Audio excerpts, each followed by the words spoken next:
Welcome to your only hotspot for music news on Hottest Rock Music.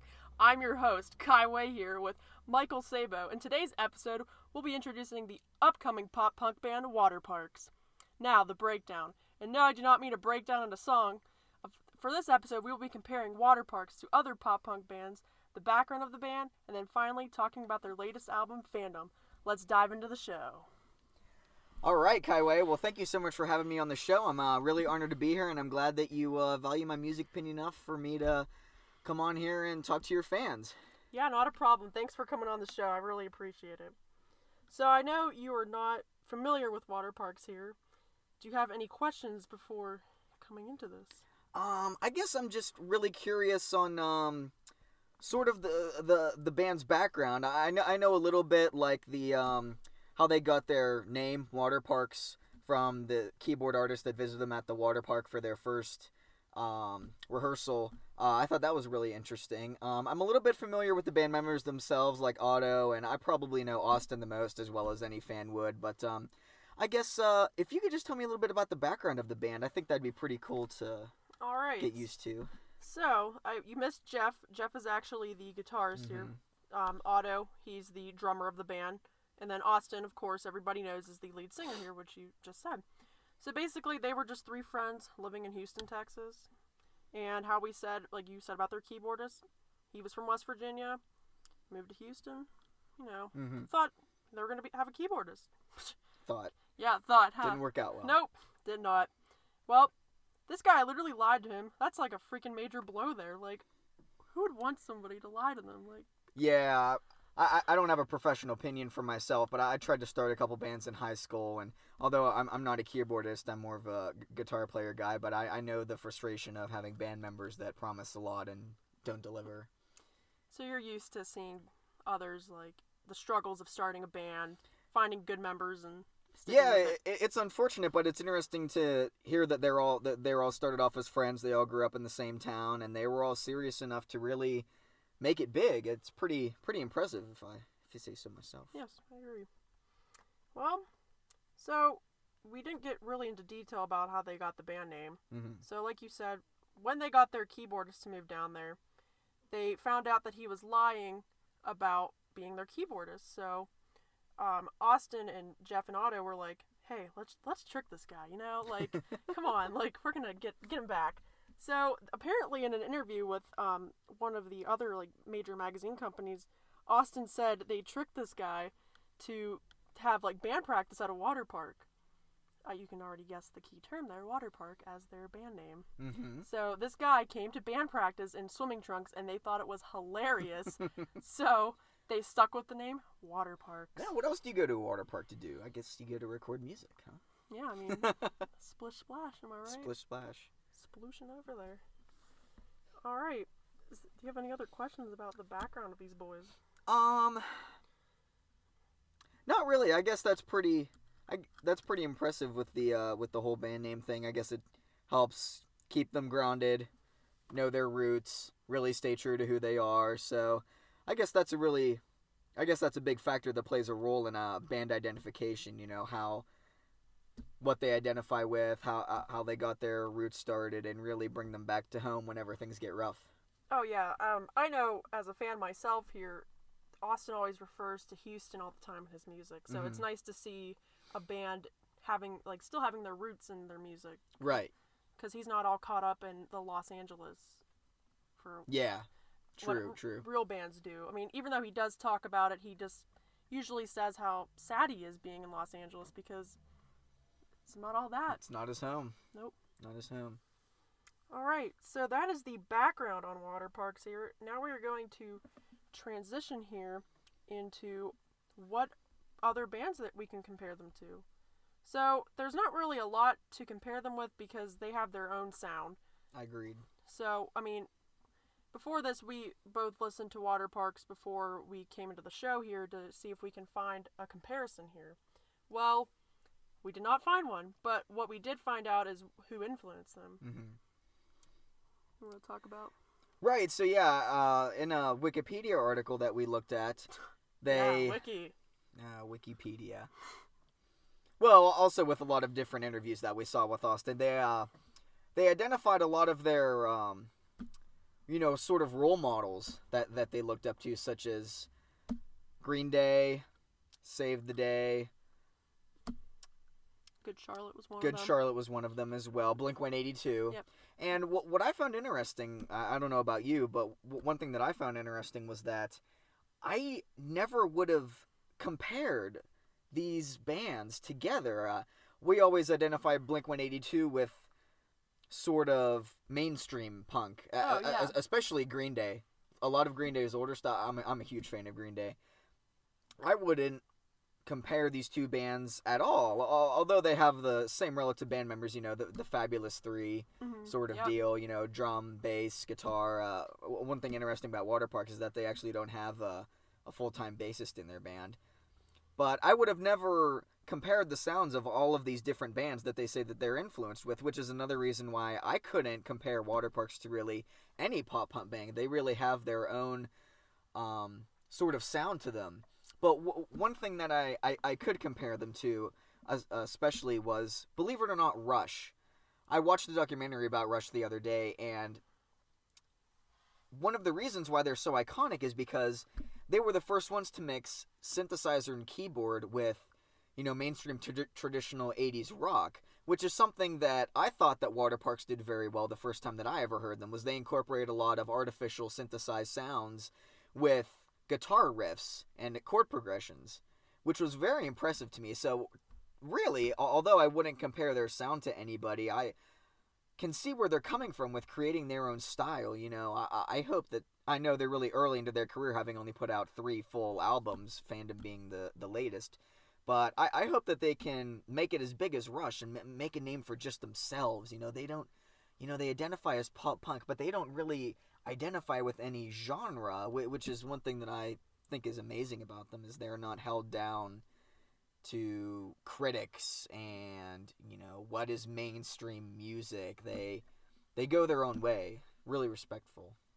Yeah, I know with one of their songs in the new album that just came out, they talked about like how some of the bands that they looked up to, which Austin has not come out yet with who they were, that they kind of put them down in a way. But there was one band, Good Charlotte. They are a really huge fan of Waterparks, which is, I think, an awesome thing, because having a band that's already have their fame and still up there, they're giving the smaller guys a chance. Right, somebody that has enough credibility in their own right, helping the new guy out. That's pretty cool. Oh, yeah. I didn't know that. Yep, and I honestly think that these guys can make it. I mean, they have so many like billboards with them popping up on there for Spotify. Like, it's amazing. Like, it's nice to see the little guy having a chance to make it big out there.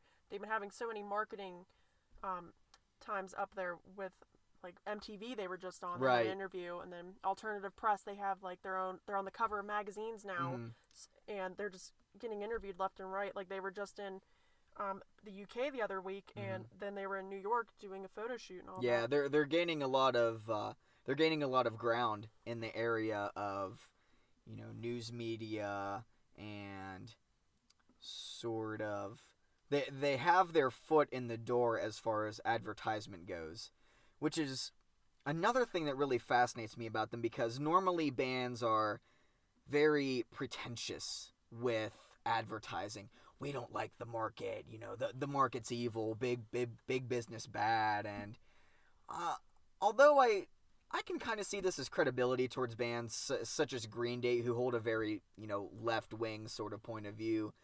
But with the bands such as Waterparks, and with how Austin Knight uses media, really says that Waterparks, like I said before, I know I'm being a little bit repetitive, but they go their own way. Austin uses social media so heavily to keep his fans on the edge all the time of the latest releases, and the way they use advertising and media is very, very different from most bands that I see. Oh yeah, they like with Austin using Twitter all the time. Like, he will like say things like, he'll have like little secret stuff like that he'll tweet, and like everybody's on the edge of their like seat here, like wondering, what's this mean? What song is this gonna be? Like, we had on Twitter, as a fan of myself, that he was always like tweeting something like, oh, watch out for Saturday, 7 p.m. Eastern, because every time at 7 p.m. Eastern, there was something coming out, which was either a music video or just a single, and it was like everybody knew it was happening. And I know right now, the latest that happened with social media on Instagram, Austin put on his story on there that he was releasing the set list for the upcoming fandom tour. So, and everybody was guessing like, oh, what songs are going to be? Yep. Of course, we're going to have songs from the album Fandom here, and then hopefully some from Entertainment, which was their release in 2018 here. So, again, we'll see what happens, because we're still waiting to see what the set list will be, and their tour is coming up here soon. We have like probably a couple weeks, I think. Yep, couple weeks. Yep. So, you know, it's crazy. He's an artist. He's an absolute artist. Sorry. But he's also a fantastic businessman. He's incredible at selling what he does, which I guess in some cases is the bottom line. He doesn't show it right away. I don't think that they're a band that simply does it just to make money. I believe that they have a very big creative spark in them, but it's incredible to see that the lead singer of the band is the marketing genius. He's a great business. He keeps his fans on edge all the time, and he knows exactly how to work it in a way to keep young adults and young preteens buying, because it's incredible, because you're marketing to a demographic that is not wealthy at all. I don't know about you, but I didn't have a lot of money when I was in middle school, especially to spend on things like music. But you know, if you get that kid who's on his phone all the time, tracking Austin on Twitter all the time, and then they drop that latest EP, and it's like $1.30 on Spotify, and it's like, oh, do I want to buy it? I don't know, I've been waiting for it forever, and he's been keeping me on edge, and I'm on my toes all the time, and I'm just waiting for it to drop, and then it's sort of spontaneous spending, and it's not done with heart of heart towards, oh yeah, I'm getting money, but he's a great marketing strategist. He is. I really agree with that. I mean, with their latest album, Fandom, like, they were like selling CDs like crazy at Target, and we already know nowadays it's all about streaming. Yeah. But now, like, he sold so many CDs at Target with the 2 exclusive tracks that were on it, and then the vinyls, like, they're coming back. Yeah. And so many fans, like, there's certain versions of vinyls that he has, so like there's different colors, and everybody's like trying to collect them all. So it's very interesting to see. Gotta catch them all. Yeah, gotta catch them all. I got that Pokemon reference right there. But yeah, his marketing strategy, like, I really look up to that. So. Very cool. Very cool. All right, so we are going to transition into their most popular singles. So to give you guys a little bit of a taste of what Waterparks sounds like, so we're going to start with their first EP.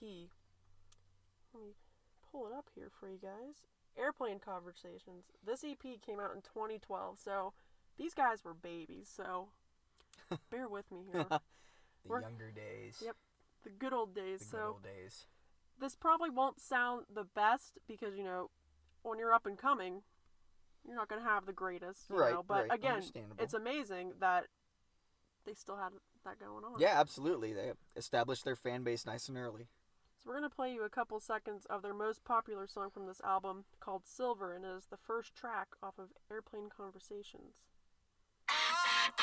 Silver lining round your fence, used to protect yourself from all the world, and it's sharp teeth, 'cause my open hand and hope think you will live with me.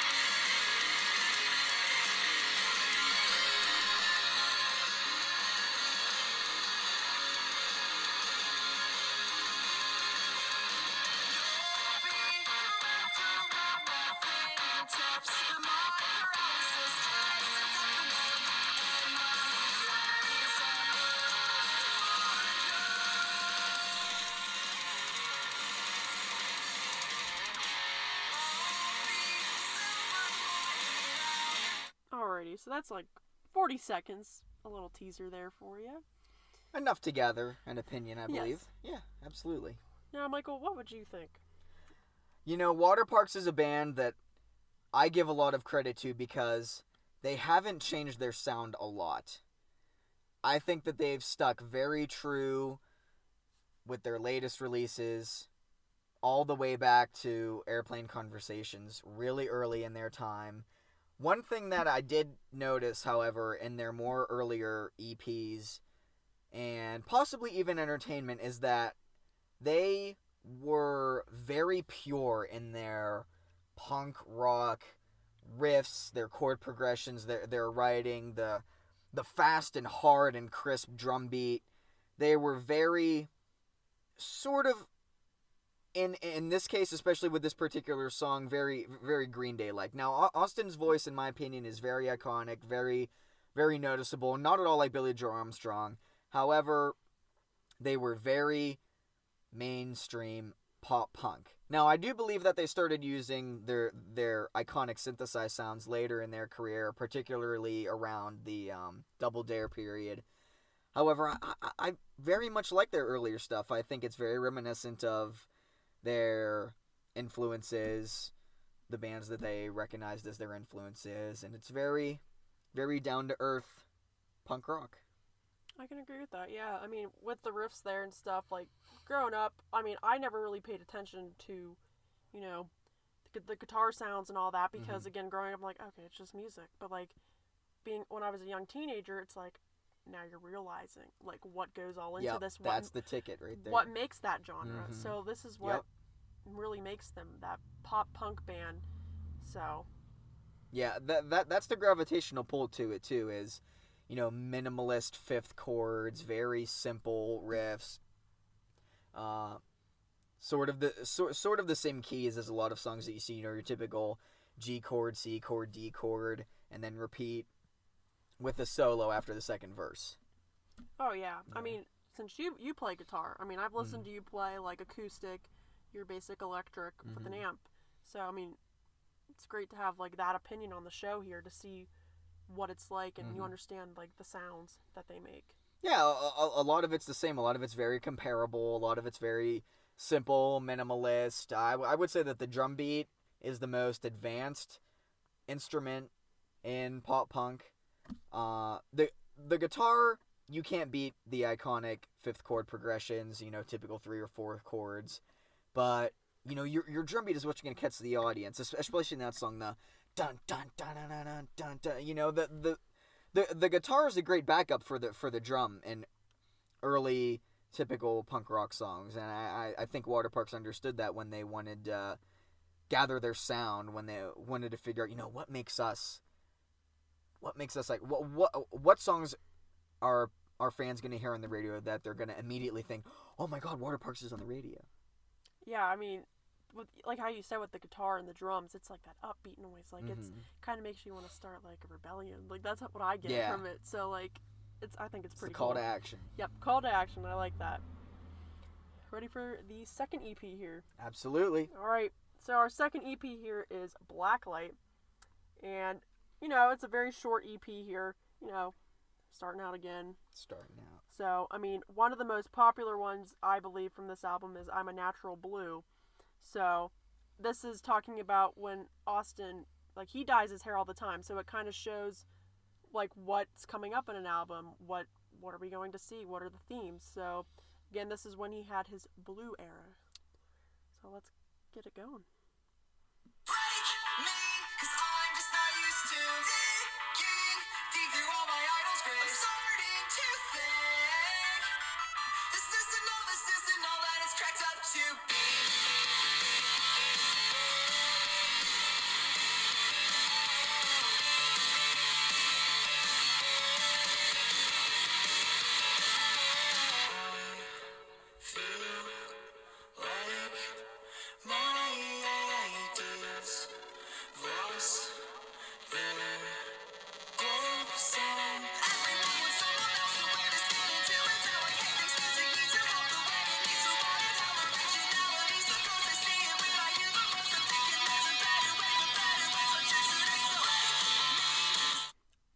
So that was 40 seconds of that song. So, I'm a Natural Blue. I think this is when Austin was beginning to realize how his ideas were. Like, are people going to like this? You know, because I think that's every artist's fear is, are people going to enjoy this? Like, can they relate to it? I mean, all his music is basically his experiences of being an artist or just a person in general. I 100% agree. And, every band goes through this transition period of experimentation with different sounds, different songwriting strategies, and even different organizations of the different aspects of what makes a song a song. Typically you have 3 verses.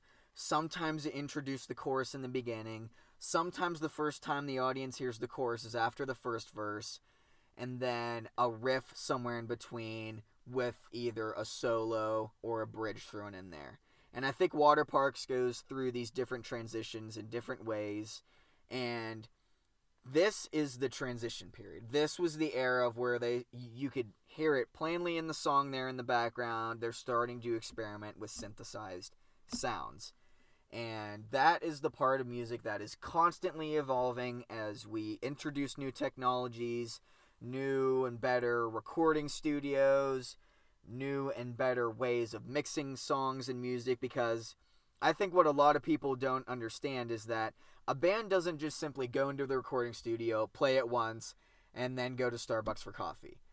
They do multiple different recording sessions, multiple different loops of the riffs. It's never done perfect one time.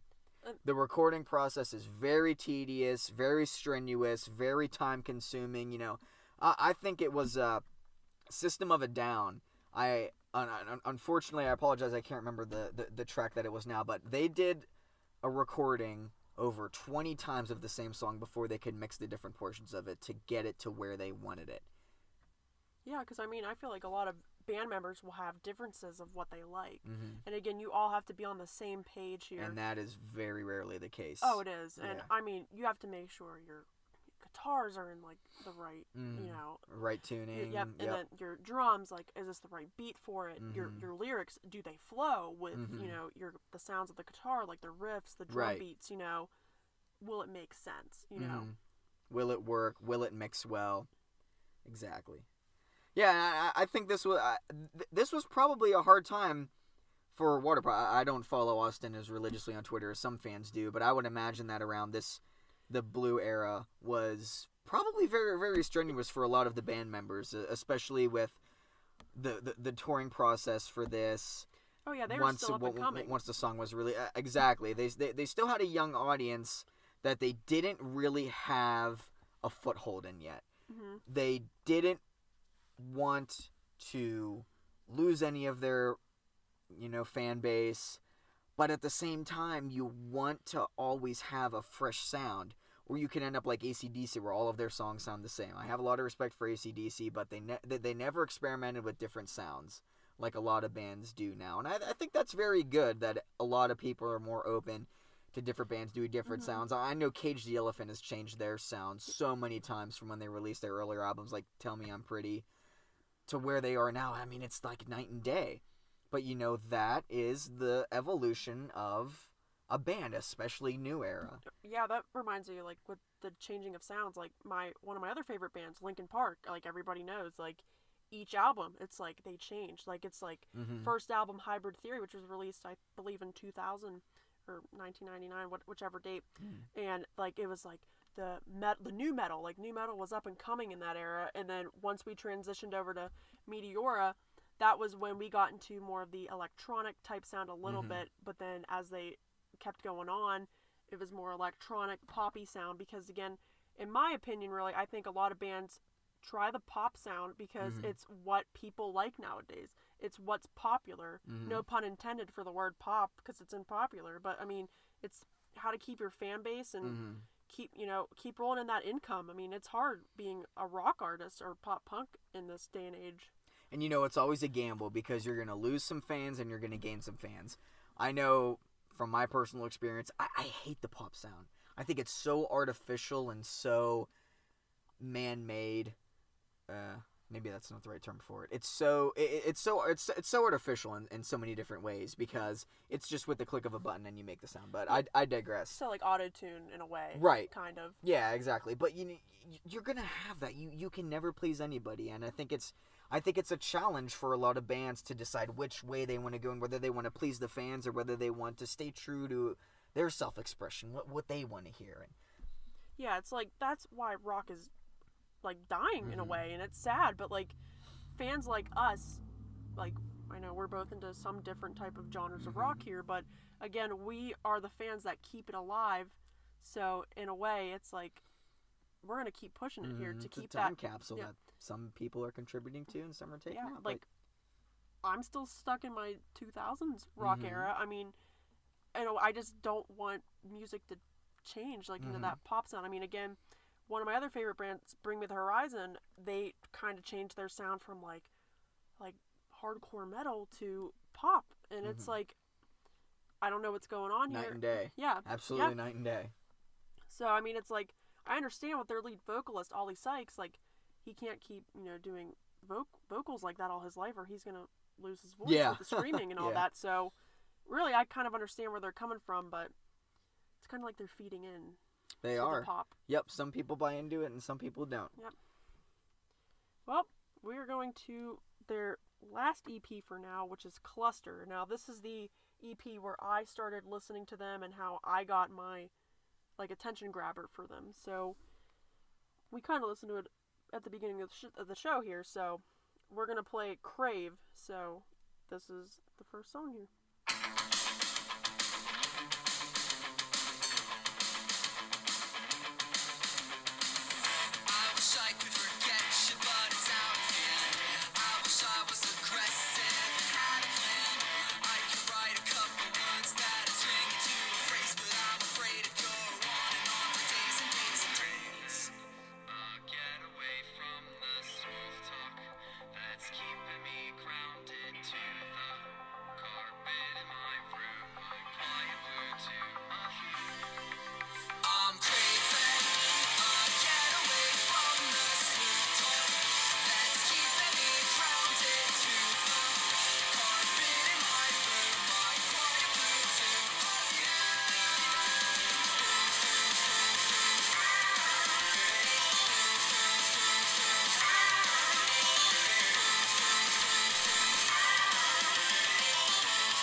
Alrighty, so my opinion on Crave here, let me tell you. See, listening to this song for the first time was like, oh my god. Like, this is crazy. Like, I've never listened to anything like this. Like, it's different. I like the vocals of this guy. I'm like, wow, these are great guys. Like, the guitars and the drums just got me. And, like, again, you can hear some of the, like, electronic type stuff they add into it. And I'm like, that beat just keeps me just climbing in there. And again, this EP was still during the Blue era. So, like, this is when they were starting to gain popularity. So, I mean, this was a great era, I believe, for them. Yeah, absolutely. I think this is where they really cemented their sound, and this is where the ship leaves the dock. This is exactly where they find their sound that they track for, in my opinion, up until some songs of Fandom, because this is what makes Waterparks Waterparks. This is a very, how do you put it? This is a very iconic song for them because they incorporated all of their different vocalists, both Otto and Austin, into it.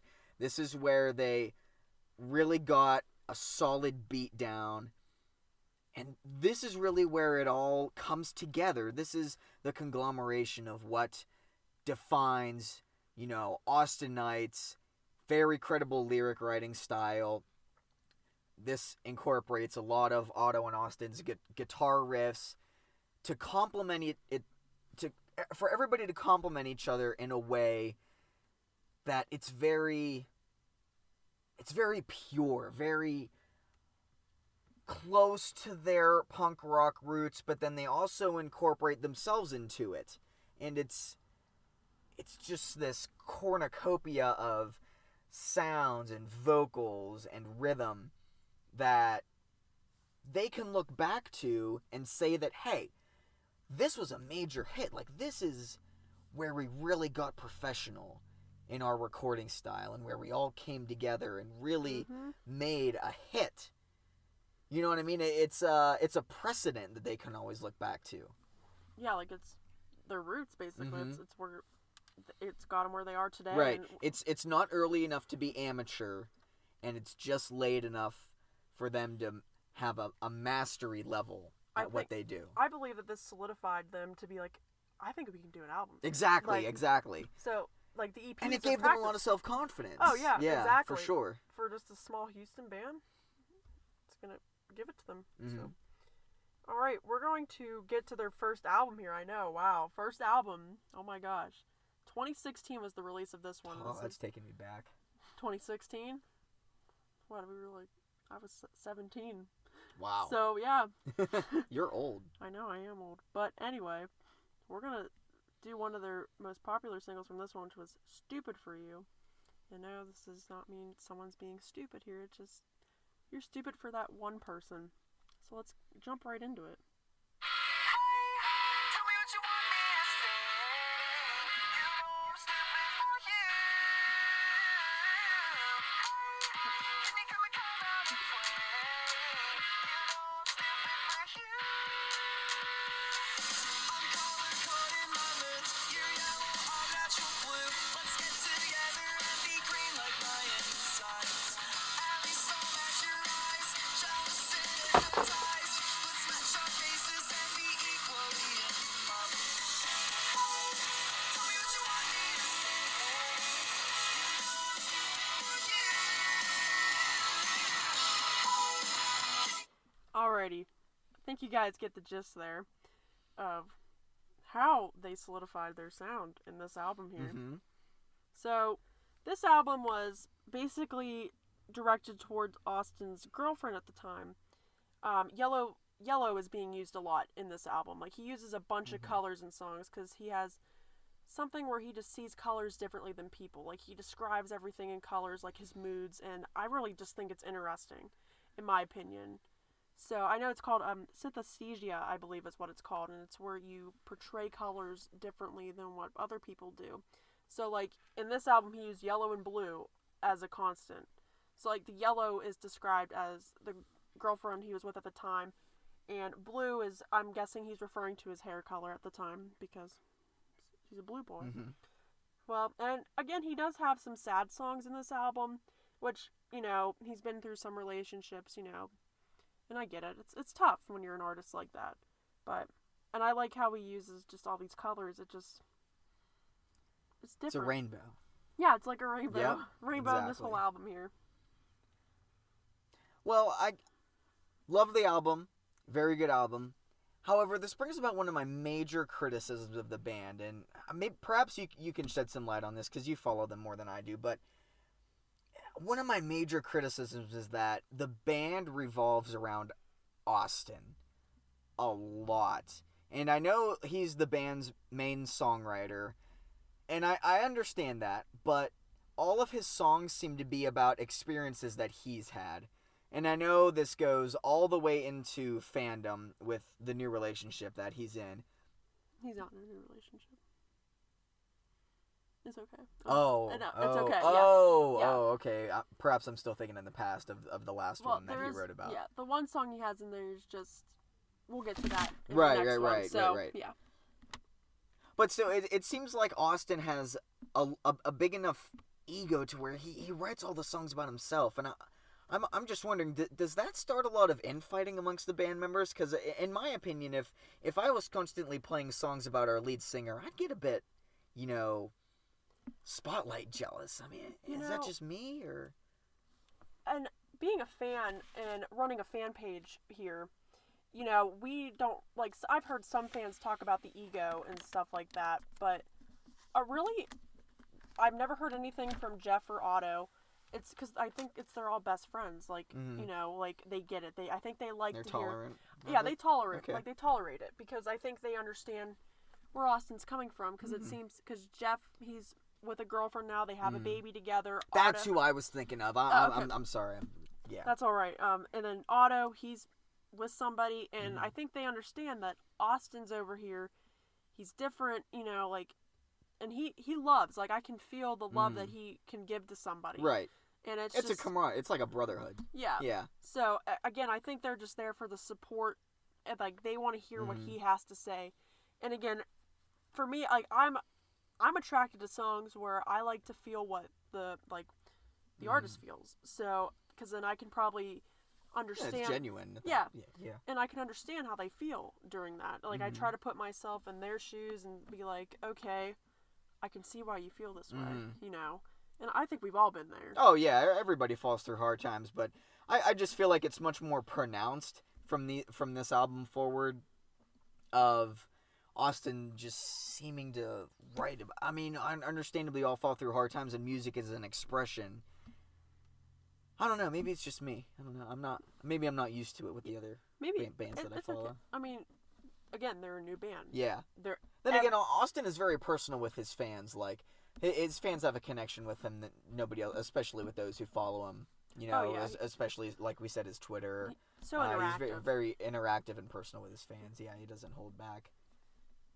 Right. Which is good because it makes the songs more relatable. Oh, it does. And again, with this smaller fan base, I mean, like, I think it's hard for preteens to understand a little bit in a way. I mean, as a young adult here, being through so many experiences, it's like, I get it. Like, I understand what you're going through. It's relatable. And he's in his late 20s, so, like, he's gone through a lot. Yep. All right, we're going to switch some gears up here and play Entertainment here, which was released in 2018. So, we're kind of not going to play a very poppy-like song. We're going to go into an acoustic song.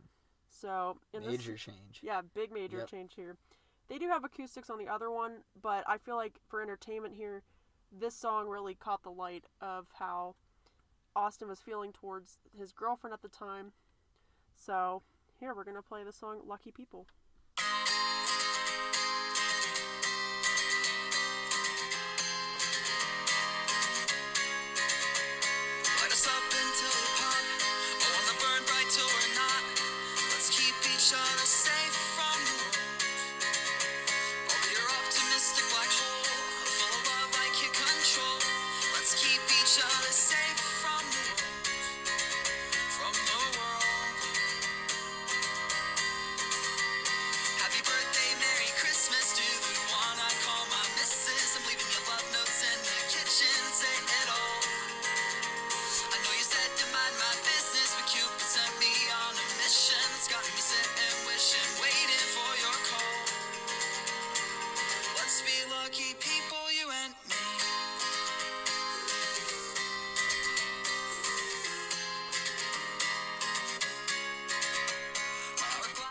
Alrighty, so again, I think you guys can listen here firsthand that this song is so different. 180 degrees from where they were going before. Yes, and I mean, personally, I really enjoy this song. Like, I like having a switch up to, like, we're going to have, like, an electric guitar with an amp and, you know, get that punk sound in there. But, like, this is, like, soft, it's slower. I mean, let me tell you, it's a hard throb. As a girl here, you know, everybody goes crazy for your acoustic love songs, but really, I think the lyrics are touching. Again, he's using the colors here again. Yellow Lovely is a big one, like I said, which the reason why he says Yellow Lovely is because his girlfriend at the time was a yellow Power Ranger in a movie. So, again, that's why he calls her as Yellow Lovely. Yep. You know, I think this is probably a really rare thing for a band, a second experimentation with sound, a second beginning that they saw as an opportunity to really grab the younger female demographic. You know, middle school, high school was about the age range that they shoot for, probably, you know, maybe freshman, sophomore college, exactly when relationships start to come around in a person's life. And I think this is attempt at relating to that group who finds new love, much like he did, and it's just like we talked about with the last song. It's relatable. It's absolutely relatable to the age group that they're shooting for, and it goes back to me saying that he's a marketing genius. Yep. He's absolutely in touch with the people that he reaches out to, and he just grabs and he encompasses them in the entirety of his own relationship and just expresses it in a way that everybody else can relate to, and it's really ingenious. It's great work. It's a great song. I love it. I've learned how to play it myself, and it's an all-around awesome album that really reaches out and grabs the audience and is like, hey, let's do this together. You know, it's like, let's fall in love together. You know, Yeah. it's really, really awesome. I know, like, listening to this album for the first time, I remember anticipating just wanting to listen to it, like, right away. Mm-hmm. And, like, the acoustic kind of changed it up because half of it is more, like, the electronic sounds are coming into here. Some slow songs, but it's just more electronic and just, like, they have one song on here, Tantrum, like, it's hard, like, it's a hard, like, pop song, like, you're like, pop punk song that you're going after the people you hate, so, like, and it's, like, fast-paced, and you're, like, getting pumped up. This album is a huge variety pack as far as sound goes. Oh, yeah, big time. It's really, really...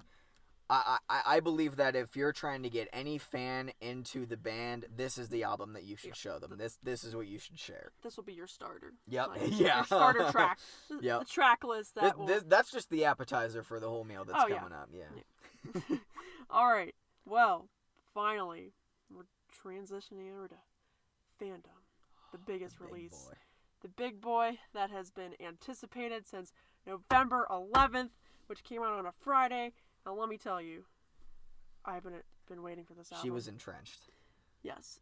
Let me tell you, this is when Austin was big into, like, the marketing, like you said, like, sneak peeks of what's to come, like, the album cover here, like, it was like, all right, we're getting into this. Like, it's going to be big. The hair color was the next step, like, I missed up saying it in the previous album there, Entertainment, he had purple hair. Then, slowly after Entertainment, he transitioned over to red. Not really sure why he had red hair, but then, after that, it was green. And it's like, here we go. This is the Fandom era. This is the start of something new here. Mm-hmm. So, the first single that came out, which I believe was in August, so this is way before we knew what was happening with this album, was Turbulent. And Turbulent, wow. Explicit warning here, This song is not for the faint of heart. It's not for the faint of heart, but this is fast-paced. I hate you X song, like, you really just, you have to get your feelings out, like, with the hate that you've been having inside you for so long, so let's roll into it.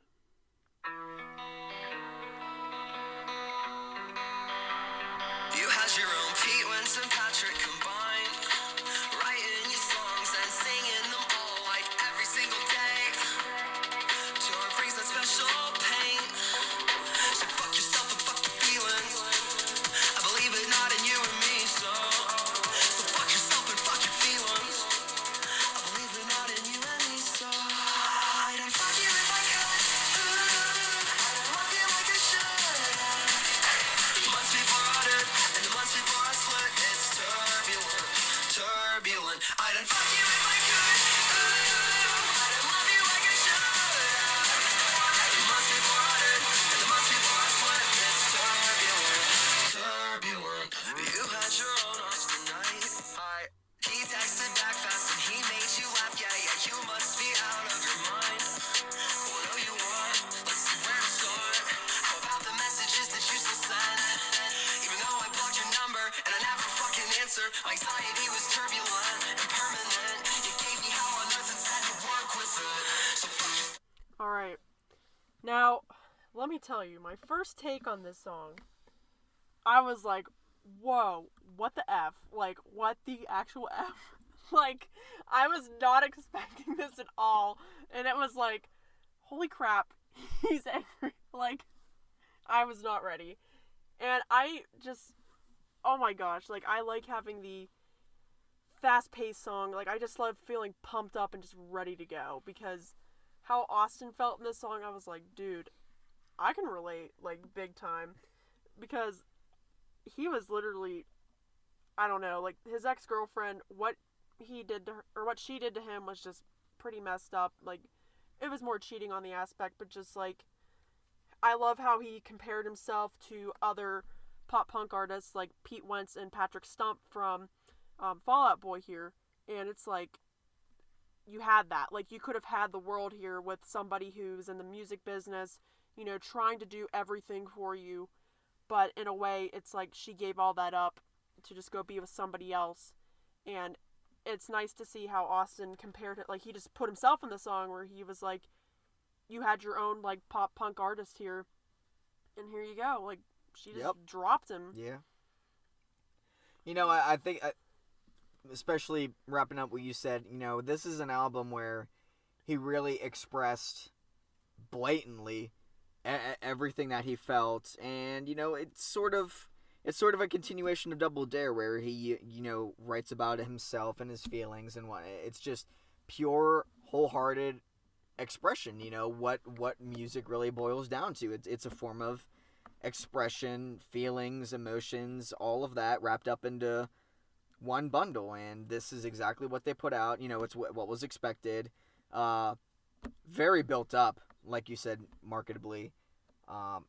Very well advertised. You know, sort of the on the edge of your seat, sort of let's do this. Let's get ready for a whole new. It was the most anticipated album. Yep, I mean, a whole new experience. Like they were hyping up their one new single, Dream Boy, which I'll play here in a second, a little sneak peek. But like when that came out, like everybody was going to this Sirius XM here, and it was like, oh my god, like people were like here we go, we have a chance, like as like a small boy band here can make it back on the radio for pop punk. Because like if you're on like Hot 92 here, which is our local radio station here in Johnstown, PA here, you never hear rock music anymore, like, or pop punk.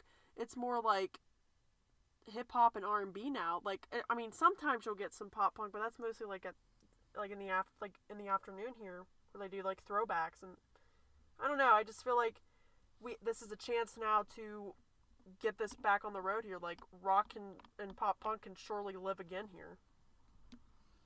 Yeah, I 100% agree. It's this is where they sort of cross paths, in my opinion, with, you know, mainstream pop. There's a little bit more synthesized sound, especially in Turbulent, that I've noticed, than some of their other songs. I think that this could be traces of another experimental period, but I think we're gonna need to wait till the next album to really know for sure. And it's interesting to see where they go from here. You know what I mean? This is sort of like an intermediate period, I think, that's coming up. I mean, the tour's coming up here soon. Mm-hmm. We'll see how that goes. I mean, that's going to be for a couple months here, because they got to get through the United States here and then the UK, which is a big build up here. So, I mean, we'll see what experiences Austin will surely have, because, I mean, right now he just came out with his new book here, and that's going to be interesting to see, like, what he says about it. Yeah, that's pretty rare, isn't it? Yeah, like an artist making his own book. So, we'll see what happens. Alright, so I'm going to play one last song here, because it seems like we are running out of time here. We're going to play Dream Boy here, and then we will cut right to the end here. So, here's Dream Boy, and it is the third track off of Fandom.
Alright, so, Dream Boy here. I think you can kind of get maybe the small gist of it. Dream Boy is basically about Austin here. Like, people, like, the fans build up an expectation of what he is. But nobody really knows who he really is in reality. I mean, he came out with statements talking about it, like, this is what a fan's expectations are of me, but they really don't know the real me. So, and he referenced, like, Build a Boy, which is kind of like Build a Bear. So it's kind of like they're thinking, like, oh, like, they're building him up in his mind, like, in their mind, and they're like, okay, it's like a Build a Bear, and, like, yeah.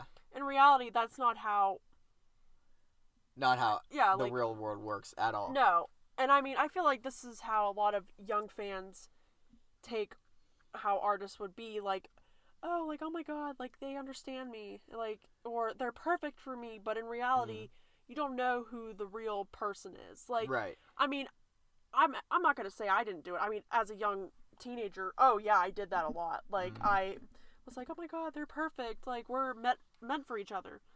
No, like, I have no idea who you really are in real life. Right. Like, again, I'd have to sit down and get to know you more. Like, again, this is just music. Because, again, we don't know if a band's just putting that out there, you know, just for that. Yeah, I think it's pretty hard to interpret the meaning of it. I think some of it could be, especially with the lyrics saturated and inflated, like you said, built up to be even an over expectation. I think it could actually be, you know, as pretentious as it may be, sort of Waterparks' first social satire song of, you know, especially young girls these days build up boys to be these Prince Charmings that ultimately in reality can't be achieved. It's really something that's socially difficult to achieve, and I think that could actually be some sort of leftover from Austin's past toxic relationship, or it could even be sort of towards a transition period of I know that I can't be someone's dream because it's just too saturated and inflated, you know? Yeah. I mean, no one's perfect. Like, No. everybody's gonna have a certain flaw in a relationship. But again, that's normal. You work through it. I mean, not everybody's gonna like the same things. Right. And, you know, it's not gonna be a walk in the park for a relationship. I mean, we all wish that was real, but again, that's not what a relationship is. You know. Right. Exactly. It's over expectations. Yeah. Yeah. Which is, I think that's what everybody has. I think that's part of the main theme of it. There could be many others too, and it's very up for grabs as far as what they could be writing about here. Oh yeah. Well, basically, fandom. Like, I'm gonna sum up what fandom basically is. It's a ride. Like, they really connect the songs super well. Like, from track 1 all the way to the end. And I honestly think if you want to get into pop punk again, you need a new band, like a starter. I think Waterparks is definitely the one for you. Like, just give them a shot. Like, again, they're up and coming. It's amazing. Like, I can't even explain it. Like, if you need a feel, here you go. I'm gonna throw this album out at you. Like, the album cover is, like, basically an orange exploding. Like, that's basically what I would say. It's an explosion of feeling right there. I always wondered what all of the different pieces of that picture could mean. Yep, I mean, that's what fans have said. Like, Double Dare's like, it's a bomb grenade type of thing. So I'm feeling like, in my opinion, that's Austin storing up all his emotions. Fandom is the explosion of that grenade there, of what he's feeling. So we get to understand, like, what he went through, like, going through a new record label, because I know they've had some problems with the last record label here. Relationships, that's a big one. I know everybody, like, loves to hear about that. And then just some fun songs on here. I mean, if you really would like to do that, I mean, just go ahead. Like, these guys are, like, they're 3 great guys trying to make it. I believe I see a bright future for these dudes right here. 110%. They're definitely becoming a lot more cemented in what they do. They're becoming a lot more professional and serious about writing music. They are, in my opinion, starting to become one of the more iconics. They're becoming a whole other legend. They're becoming very comfortable, very confident in their sound and their style, and you know that seals the deal right there. All that it is now is putting content out there, because they started out slow with individual EPs, and then they finally put an album together, and I think they're starting to understand how to really make full albums now. And I think at this point it's just a matter of content, getting more content out there. Yeah. Keep on keeping on. This is the third album. We can see plenty more, and they're young guys. Yeah, definitely. So, got a bright future ahead. Yeah, I can definitely see that. All right, guys, this is the end of Kai's Music Hotspot here.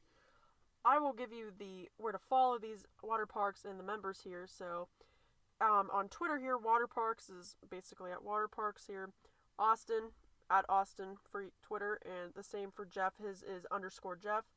And then Instagram, they also use Instagram a lot. So, at Waterparks is their Instagram here. Austin's Instagram is different. It's at Austin Knight.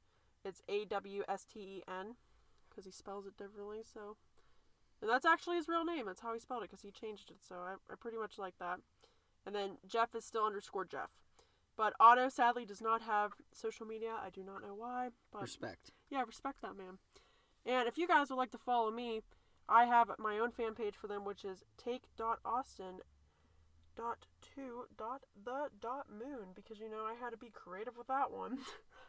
And then if you want to follow my personal on Instagram, it's KaiWay _54, and that's double the Y's on Way and Kai. So alrighty, thank you guys, and thank you, Michael, for joining me here today. Thank you, Kaiway, for having me. I really appreciated it. Alrighty, we will see you guys in the next episode, and what do you think we should cover next time? I'm rolling the dice in my head. I'm thinking, who's up and coming that we could do?